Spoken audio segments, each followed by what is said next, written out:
Greetings everyone. What is it really like to travel through the heart of Mombasa on a Matatu? Today we are taking the journey from Mapembeni, that is Mombasa Tusk, through the Posta CBD, the bustling Marikiti Market, Bondeni and Buxton, across the iconic Nyali Bridge, and finally to the Kongowea lights. Along the way you will experience the real rhythm of Mombasa City, from everyday commuters, the vibrant streets, and unforgettable views.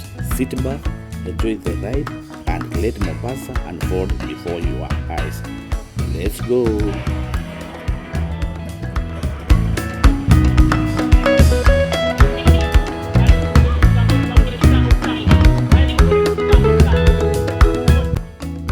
To all my subscribers, thank you for always coming back to watch my videos. In case if you are new here and you find this video, please feel welcome